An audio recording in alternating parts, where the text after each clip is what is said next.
निवारणपुर स्थित आरएसएस कार्यालय पर हमला हुआ। हमला पेट्रोल बम से किया गया है। हमले के बाद से पूरे इलाके में दहशत का माहौल है। बीजेपी नेता ने इस हमले को लेकर जल्द कार्रवाई की मांग की है। यह हमला हुआ क्यों और किसने किया, इस रिपोर्ट में देखिए।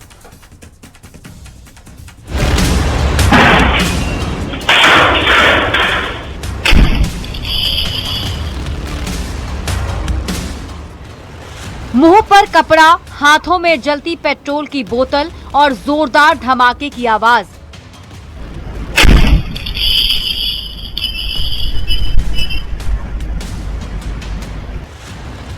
ये तस्वीरें हैं रांची के आरएसएस कार्यालय के बाहर की, जहां देर रात दो बदमाश एक ऐसी करतूत को अंजाम देते हैं जिसके बाद पूरे राज्य में हड़कंप मच जाता है।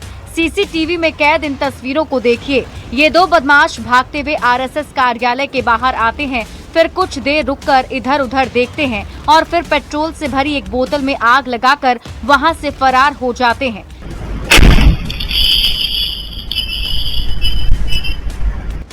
ये पूरी घटना रात करीब 12:30 बजे की है। घटना के बाद स्थानीय लोगों ने पुलिस को मामले की जानकारी दी और डीएसपी समेत बड़ी संख्या में पुलिस बल मौके पर पहुंचे। अमेरिका से लिया है इस केस को और लगातार हमारी बहुत सारी टीमें जो हैं वो इस केस पर वर्क कर रही हैं। कुछ हमें लीड्स मिले हैं, उन लीड्स पर भी हमारा काम जो है वो चल रहा है। हमें उम्मीद है कि बहुत जल्दी इस कांड का हम लोग पूर्ण तरीके से उद्भेदन कर लेंगे। आरएसएस कार्यालय पर हुए इस हमले के बाद आरएसएस कार्यकर्ताओं और स्थानीय लोगों में चिंता का माहौल है। साथ ही घटना की जानकारी मिलते ही बीजेपी के तमाम नेता भी आरएसएस ऑफिस पहुंचे और दोषियों पर जल्द कार्रवाई की मांग की। इस तरह पेट्रोल बम से हमला करने का काम जिहादी मानसिकता के लोगों ने किया, उसकी मैं कड़ी भर्त्सना करता हूँ। मैं समझता हूँ कि पुलिस प्रशासन इसको गंभीरता से लेगी ताकि मामला कंट्रोल में आवे और तुरंत अपराधी गिरफ्त में आ जाए। आरएसएस कार्यालय पर हमले को लेकर स्थानीय प्रशासन पूरी तरह सख्त है और एनआईए, एफएसएल, झारखंड जगुआर की बीडीडीएस टीम मामले की जांच में जुटी है। एनआईए ने घटनास्थल की फोटोग्राफी की ताकि साजिश की जड़ों को डिकोड किया जा सके। मकसद जो आग लगाने का है इसको हम लोग इंसेंट्री बोलते हैं। कहीं भी हम थ्रो करेंगे तो आग लगेगी, तो आग लगाना था या डराना था वो तो उस जानेगा। हम लोग बस जो बम जो का थ्रेट था, कोई खतरनाक आईडी वगैरह वैसा नहीं पाया गया। आरएसएस कार्यालय पर हुए इस हमले ने पूरे राज्य में हड़कंप मचा दिया। घटना के पीछे क्या वजह थी, घटना को अंजाम क्यों दिया गया और घटना के पीछे कौन लोग थे, ये तो जांच पूरी होने के बाद ही सामने आएगा। लेकिन फिलहाल सवाल ये है, क्या ये हमला किसी बड़ी वारदात को अंजाम देने के मकसद से किया गया था? न्यूज़ 18 के लिए रांची से संवाददाता ओम प्रकाश और निरंजन सिंह की रिपोर्ट।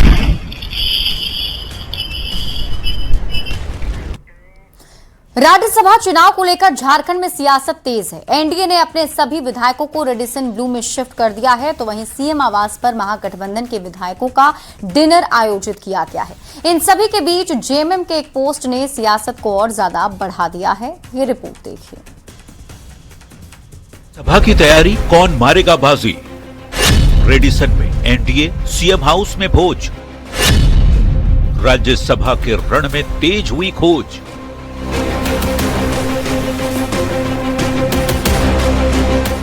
राज्यसभा की 2 सीटों पर 18 जून को चुनाव होना है, जिसको लेकर हर कोई अपना दमखम लगाने में जुटा है। सुबह 9 बजे से शाम 4 बजे तक मतदान होगा और उसके बाद मतगणना की प्रक्रिया शुरू की जाएगी। लेकिन राज्यसभा चुनाव से पहले बैठक का दौर लगातार जारी है। एक और एनडीए है जिसके सारे विधायक रेडिसन ब्लू में 16 जून से ही डटे हुए हैं और लगातार चुनाव को लेकर रणनीति बना रहे हैं। तब है कि एक जगह एकत्रित रहते हैं, दिन का रात का खाना साथ में खाते हैं।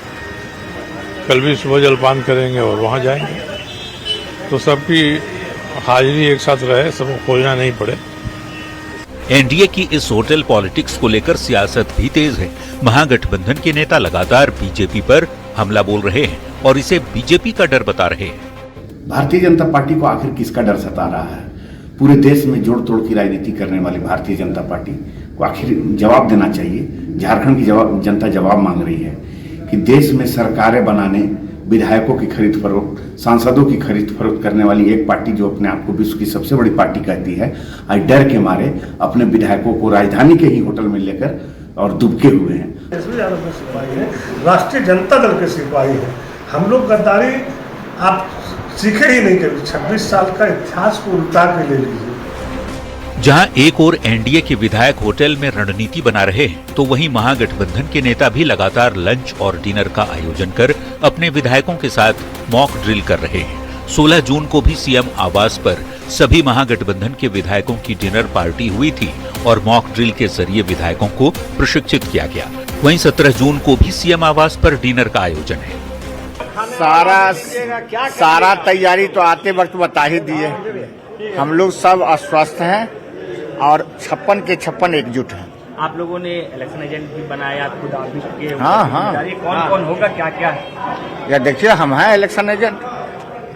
ये देखिए, अरे भाई परिवार है जी, गठबंधन का परिवार है हमारा। हम लोग का पुराने साथी है। लीजिए। आज लंच साथ में रहा। हाँ जी, लंच आज क्या हमेशा रहा है। शाम में होगा। उम्मीद क्या है? भरपेट रहा।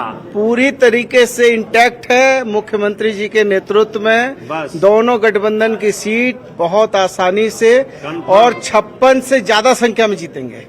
अब राज्यसभा में किसका परचम लहराएगा और किसको हार का सामना करना पड़ेगा, ये तो 18 जून को ही तय होगा। लेकिन उससे पहले ये कहना गलत नहीं होगा कि फिलहाल राज्य में सियासत बेहद गर्म है और हर कोई अपनी अपनी जीत की कोशिश कर रहा है। Bureau report, news 18। राज्यसभा की 2 सीटों के लिए कल झारखंड विधानसभा में मतदान होना है। कल सुबह 9 बजे से शाम 4 बजे तक मतदान चलेगा और उसके बाद मतगणना की प्रक्रिया शुरू हो जाएगी। एनडीए की बात करें तो सभी 24 विधायक मंगलवार की सुबह से रेडिशन ब्लू में डटे हुए हैं। जानकारी के मुताबिक एनडीए की पूरी रणनीति बन चुकी है। निर्दलीय प्रत्याशी परिमल नथवानी के साथ एनडीए के 24 विधायकों की तस्वीर भी जारी हो चुकी है। इसमें दिखाया गया विक्ट्री का साइन एनडीए की रणनीति को बयां कर रहा है। प्रदेश संगठन महामंत्री कर्मवीर सिंह भी एनडीए विधायकों के साथ पूरी रणनीति पर चर्चा कर होटल से बाहर निकलते नजर आए। ब्लू में ये गिरता पानी यानी पानी का फव्वारा ये बता रहा है कि जितनी शीतलता होटल के बाहर नजर आ रही है, उतनी शीतलता राज्यसभा की राजनीति में फिलहाल नहीं है। बता दें कि इस समय रांची के रेडिसन ब्लू में एनडीए के सभी 24 विधायक यहाँ मौजूद हैं और जो निर्दलीय प्रत्याशी हैं, जिनके बारे में कहा जा रहा है कोई सर्वदलीय प्रत्याशी हैं, सही प्रत्याशियों के विधायकों का समर्थन भी उन्हें हासिल है, ये दावा किया जा रहा है। वो परिमल नाथवानी जी अपने 24 एनडीए के विधायकों के साथ अंदर तस्वीर भी खिंचा चुके हैं। विक्ट्री साइन भी दी जा रही है और ये बताने की कोशिश है कि कल विधानसभा में जब सुबह 9 बजे से मतदान शुरू होगा तो कहानी एनडीए की ओर से कितना कुछ होगा, कितना पॉजिटिव होगा, उसका एक साइन, एक टैगलाइन अभी से ही देने की कोशिश की जा रही है। कुल मिलाकर एनडीए की बात करें तो टीम 24 यहाँ बिल्कुल तैयार है कल के लिए। ये सबसे बड़ी बात ये समझने की ज़रूरत है कि यहाँ पर जो पोलिंग एजेंट जो नियुक्त किए गए हैं, वो कहानी थोड़ी बिल्कुल मजबूती को बयां कर रही है सभी पार्टियों की ओर से कि सभी पार्टियाँ इसको लेकर कितनी तैयार हैं। बात करें जेएमएम से तो सुदीप कुमार सोनू बाकायदा पोलिंग एजेंट हैं। कांग्रेस की बात करें तो बाकायदा झारखंड कांग्रेस प्रभारी के राजू पोलिंग एजेंट हैं। बीजेपी की बात करें तो अमर बावरी, भानु प्रताप शाही, राजद की बात करें तो भोला प्रसाद यादव, तमाम मजबूत चेहरों को पोलिंग एजेंट बनाया गया है। मतलब जब विधायक वोट करें और ऐसे इशारा करें, लिस्ट दिखाएं कि आपने किसे वोट किया है, तो वो चेहरा पोलिंग एजेंट के तौर पर लिस्ट को देखे, जो चेहरा पार्टी का मजबूत चेहरा है कि राज्यसभा के चुनाव को लेकर क्लाइमेक्स जो है उसकी रणनीति तैयार है, क्योंकि कल जो है मतदान की बारी है। ऐसे में आप समझ जाइए ये कल किसी भी दल के लिए आसान नहीं रहने वाला। सुबह उम्मीद से शुरू होगी लेकिन शाम हार या जीत से होगी। संजय कुमार सिन्हा, न्यूज़ 18, रांची। मुख्यमंत्री हेमंत सोरेन के आवास पर आज गठबंधन के विधायकों का डिनर रखा गया है और लगातार विधायकों का आना भी जारी है। मुख्यमंत्री आवास में आज की रात निर्णायक होने वाली है। कल राज्यसभा चुनाव के लिए वोट डाले जाने हैं और इससे पहले गठबंधन के विधायक अपनी जीत को लेकर आश्वस्त दिख रहे हैं। वहीं सीएम सभी विधायकों के साथ बातचीत कर रहे हैं। कल का सुबह जीत का सुबह होगा। कितने आश्वस्त हैं इस जीत को लेकर? पूरी तरह से आश्वस्त। तो सबको कल एक ही साथ वोट करने ले जाएंगे या फिर छोड़ दिए कि सब अपने अपने तरीके से? सब अपने अपने जाएगा। दादा बीजेपी हम लोग कोई भेड़ बकरी है क्या? कोई बाड़े में बांधे रहेंगे? इतने वोट क्लियर है तो उसमें फिर कौन? दोनों सीटें या फिर जेएमएम अपना क्लियर है? दोनों क्लियर है। क्या चमरा सिर्फ ये कहते हैं कि जेएमएम क्लियर है? दोनों क्लियर है। यूपीए दोनों क्लियर है। राज्यसभा चुनाव के मद्देनजर मुख्यमंत्री हेमंत सोरेन के आवास पर आप देखिए पहले झारखंड मुक्ति मोर्चा के विधायकों का आना शुरू हुआ और अब कांग्रेस के जो डेलीगेट्स हैं वो भी यहां पहुंचने लग गए हैं। कांग्रेस के डेलीगेट्स को पहुंचने के साथ साथ जो तमाम मंत्री हैं वो भी यहां पहुंचने लग गए हैं। आज रात्रि का भोजन यानी आज की रात जो है वो निर्णायक रात रहने वाली है और यही वजह है कि पहले झारखंड मुक्ति मोर्चा के विधायकों को पहुंचने का सिलसिला शुरू हुआ और अब जो कांग्रेस के तमाम विधायक हैं, कांग्रेस के प्रेसिडेंट हैं, कांग्रेस के प्रदेश के प्रभारी हैं, वो भी यहां पर पहुंचने लग गए हैं। आज की शाम जो है उनकी वो यहां पर भोजन होना है और इसके साथ साथ जो तैयारी है, तमाम तैयारियां की गई हैं। आप देखिए कि मंत्री जो है वो अंदर जा रही हैं। उनका कहना है कि हम लोग अंदर से मुलाकात कर आएंगे। आज तमाम विधायकों को एक जगह रखने की तैयारी भी हो सकती है। इससे पहले ही बीजेपी ने अपने सभी विधायकों को होटल रेडिशन ब्लू में रखा है और आज कांग्रेस और झारखंड मुक्ति मोर्चा के तमाम विधायक यहां पर आएंगे। उसके बाद आगे का निर्णय लिया जाएगा कि क्या आज की रात सभी को एक साथ रखने की जरूरत है या फिर कल सुबह सभी एक साथ विधानसभा रवाना होंगे। कैमरा पर्सन संजीव तिवारी के साथ गौरव झा, न्यूज़ 18 रांची।